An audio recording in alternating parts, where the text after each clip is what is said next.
Hey everybody, welcome back this week to our mindfulness, debunking mindfulness. And why are we teaching everybody this? Why are we teaching you that mindfulness is important in your workday? Let's have a little refresher. Right. Okay. Good point. All right. If we're not being mindful, then the mind is going to do its default mode, which is just go to worries and fears. And it's going to obsess on worries and fears. And then we get all worked up and into a panic mode. And when we're in that survival mode of the fight or flight response, however you want to label it, we can't be creative. That's right. And we're going to make more mistakes and waste time. But it's mostly the creative thing. Like if you're really in survival mode where it's like you're fighting for your life literally, it's like there's no time to be creative. That's right. That's right. And, you know, not for nothing, you were called in business, you want to produce good ideas and you want to produce good work. And so does your boss. Yeah. So it's really important to get in this place of being present and mindful so that you're able to do that work and not be in fight or flight.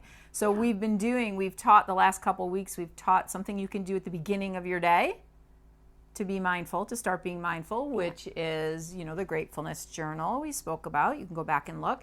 And or my thing was drinking my cup of coffee in peace. And I want to share with you that this week I actually did a little bit more than just sit with my coffee.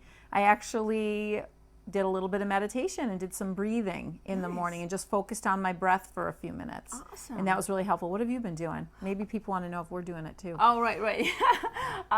Yeah, like I'll do different breath techniques that maybe I've learned in yoga. So it could be, sometimes it's really slow breathing, sometimes it's kind of a fast mindful breathing. It could be breathing and holding. So kind of like sit up in bed and do some of that.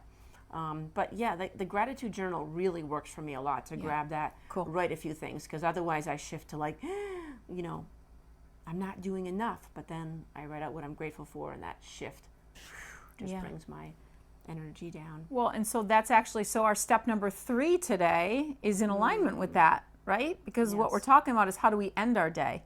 And I just have been learning about this as well, is ending my day with thinking about things that went well or that I'm grateful for. So not ending on that, oh my gosh, what were the things I did wrong, or what were the things that stressed me out, or what do I have to do tomorrow, right? Ending our day in that sort of frenzy. And instead, I've been focusing on, hey, what went well today?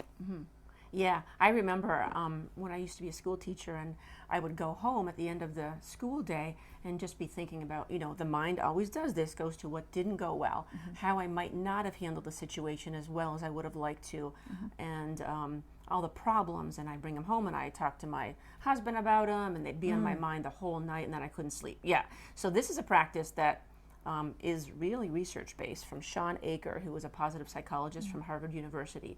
And the research shows this really helps shift your happiness and lowers cortisol and stress levels to just at the end of your day. I would suggest it at the end of your work day, even before you go home. Think of or write out 3 things that went well. And that they don't have to be big, huge things like, you know, you solved the world's problems. It can be small things, 3 things that went well in your day. It really works. It helps you have closure on your day, so you can kind of set it aside and enjoy the rest of your evening. It helps you realize, like, oh, hang on a second. That actually, the day was pretty good. Yeah. So yeah, please try it.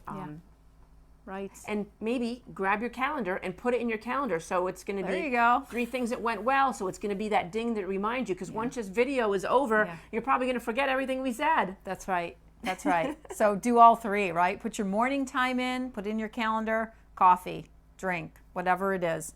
Number 2, find your 1 minute in the day to do the 4, 3, 2, 1. You can go back and look at that video. And then lastly, put in your calendar to end your day and think about 3 things that went well today or that, you know, made you happy. So, all right, good luck and have fun with it. Bye-bye.